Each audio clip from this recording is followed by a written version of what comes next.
Salut à toutes et tous, c'est Fred Colantonio pour l'Attitude des héros. Aujourd'hui, j'ai le plaisir d'être à Laval, près de Montréal. Et c'est pas moi qui la reçois, c'est elle qui me reçoit chez elle. Merci Stéphanie Milot. Ça me fait plaisir. Stéphanie qui a écrit en 2012 aux Éditions de l'Homme le livre « Le succès, ça s'apprend ». Stéphanie, qu'est-ce qui t'a animé dans l'écriture de ce livre, hein? Ben, je me suis dit, écoute, ça fait quelques années et à l'aube de la quarantaine, je me disais, qu'est-ce qui fait que je considère à ce moment-là avoir réussi ma vie? Puis on s'entend, j'ai eu des épreuves, j'ai eu des défis, là, je suis loin d'être parfaite, mais je considérais à ce moment-là que à peu près dans toutes les sphères de ma vie, j'étais satisfaite d'où j'étais rendue. Et je me suis dit, j'ai envie de partager ça avec le lecteur. Donc, ce sont 9 clés que j'aborde dans le livre pour justement avoir une vie à la hauteur de nos rêves, une vie remplie de succès. D'accord. Tu parles beaucoup d'intelligence émotionnelle dans le livre. Est-ce que tu peux expliquer aux gens qui nous regardent ce que c'est et la différence que tu opères avec le quotient intellectuel? Oui, bien, souvent je raconte cette histoire-là en conférence. Mon père, qui va avoir 75 ans bientôt, lorsqu'il était jeune, il allait dans un collège et on faisait à cette époque-là faire aux jeunes un test de quotient intellectuel. Donc, on testait leur QI et en fonction du résultat, ça déterminait supposément si tu allais réussir ou non dans ta vie. C'est quand même abominable. Si t'étais dans les bons ou si t'étais dans les pas bons. Alors, tu sais, si tu avais 65 de quotient intellectuel, là, tu pouvais pas aspirer à grand-chose et à l'inverse, si tu avais 130, tu étais un génie et tu pouvais espérer avoir une belle carrière, une belle vie.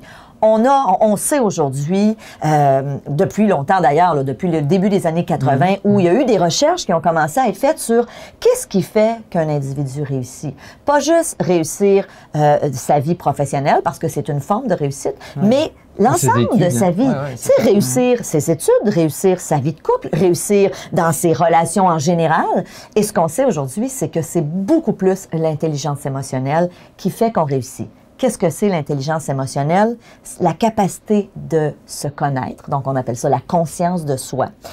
Ensuite, la gestion des émotions.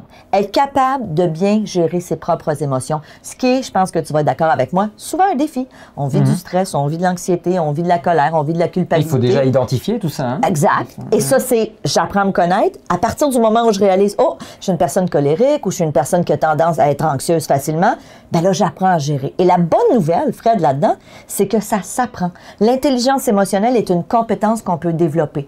Parmi les caractéristiques de l'intelligence émotionnelle, il y a aussi toute la fonction, la conscience des autres. C'est que non seulement je me connais, mais j'apprends aussi à réaliser que les autres ont des émotions eux aussi. Et ça m'aide à gérer mes relations. C'est le quatrième point, la gestion des relations. Exactement. Okay. On connaît tous des gens, Fred, qui sont toujours en conflit avec tout le monde. Ce sont des gens qui auraient manifestement besoin d'être capables d'apprendre à gérer leurs relations.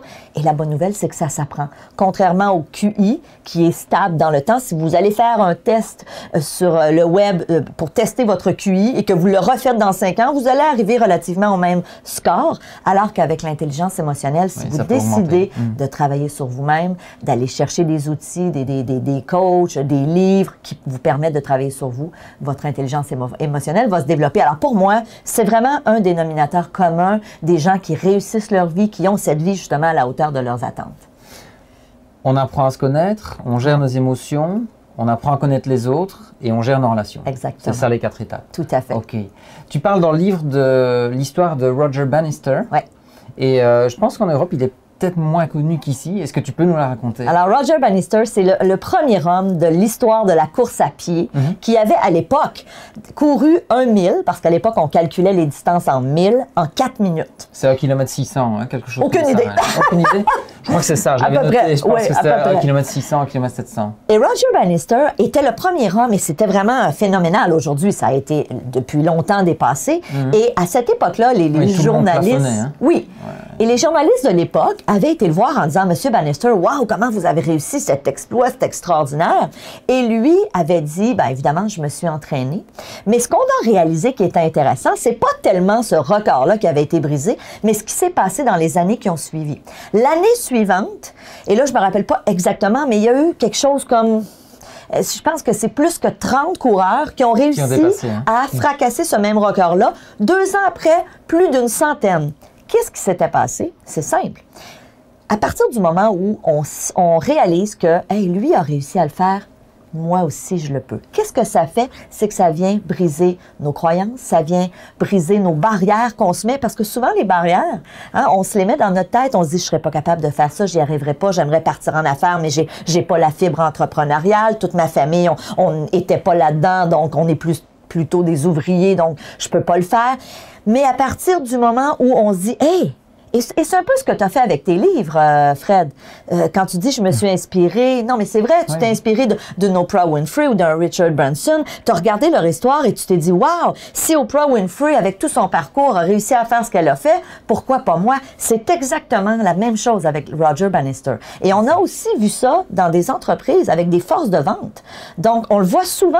Le premier vendeur qui, par exemple, a réussi à vendre 1 million de dollars de vente, ben, l'année suivante, oups, il y en a quelques autres qui, eux aussi, même si avant, ce record-là n'avait jamais été fracassé, c'est simplement qu'on commence à croire que, moi aussi, je peux le faire. Exactement. C'est intéressant, hein? Oui, on pourrait parler des heures. Oui. Dans le livre, tu développes 9 clés principales. Oui. Ce qui m'intéresserait, c'est que tu nous parles de deux spécifiquement. Tu parles à un moment de la manière dont on choisit ses priorités et tu expliques aussi comment on gère le stress. Oui. Est-ce que tu peux nous dire ça? Au niveau des priorités, on va être d'accord, on a tous 168 heures par semaine et là-dessus, il faut dormir.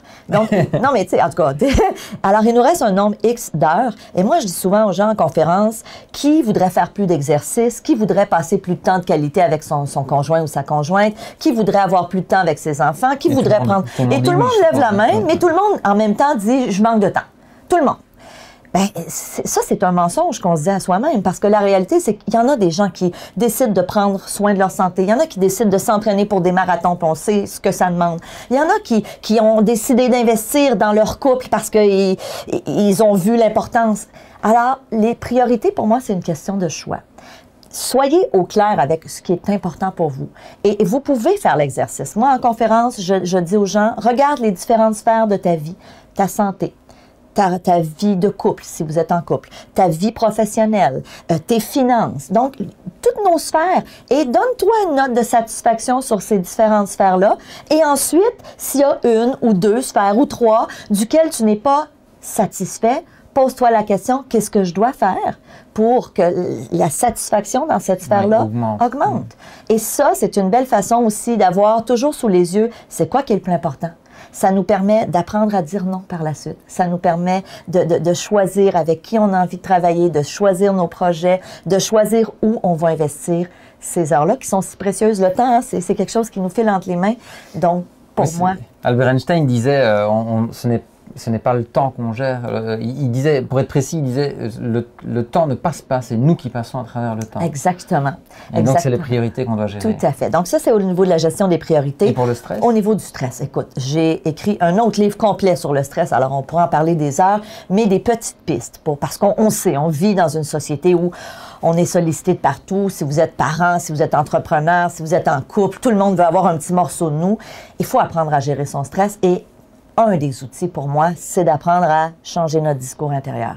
Moi, j'ai étudié en psychothérapie une approche qui s'appelle l'approche émotivo-rationnelle, qui est une approche cognitive comportementale qui dit que nos émotions, donc notre stress ou notre anxiété, proviennent de nos pensées, de ce qu'on se dit. Donc, souvent, quand on a le sentiment d'urgence pour quelque chose ou quand on se dit « Oh mon Dieu, ça va être l'enfer » ou « Oh, j'en ai trop à faire », tout ça, souvent, ça part d'ici. Et à partir du moment où on arrive à changer ce discours-là en ayant un discours plus réaliste, en ayant un discours comme « OK, j'en ai beaucoup aujourd'hui, mais la réalité, c'est que si je prends une chose à la fois et que j'arrive à... ça risque d'aller. » Puis moi, souvent, il y a une phrase que je me dis toujours « On va tous arriver à Noël en même temps. » C'est drôle, mais moi, ça me...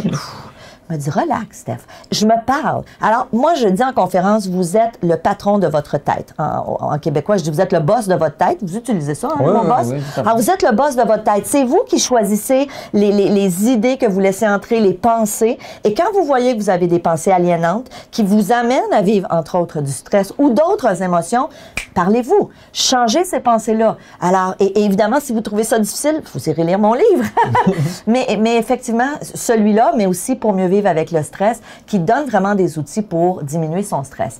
Diminuer son stress aux éditions de l'Homme, tout à fait. Pour diminuer son stress, il y a un lien avec les priorités. Quand je suis alignée, Fred, sur mes priorités, on vit par conséquent beaucoup moins de stress. Parce qu'on a l'impression de consacrer notre temps à ce qui est le plus important pour nous. On sait pourquoi on fait les choses. Exactement. Merci Stéphanie de ta générosité sur ce partage. Est-ce qu'il y a un dernier message que tu voudrais adresser aux gens qui nous regardent? Moi, j'ai envie de dire, parce que je connais un petit peu les gens qui te suivent, je les connais, mais je sais un peu à quel genre d'audience tu t'adresses.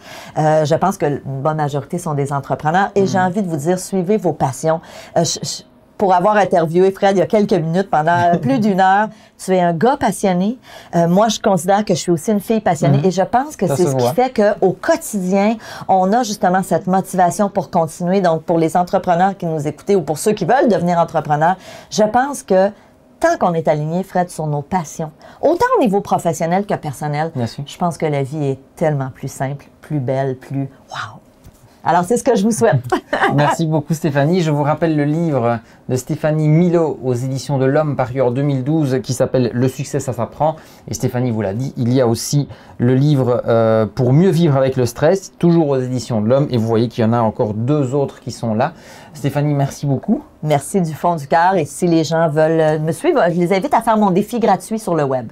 Défi22jours.com. OK, vous aurez l'adresse de toute façon au bas de la vidéo. Encore merci Stéphanie. Un grand merci à toi. Et rappelez-vous, on arrive tous à Noël en même temps.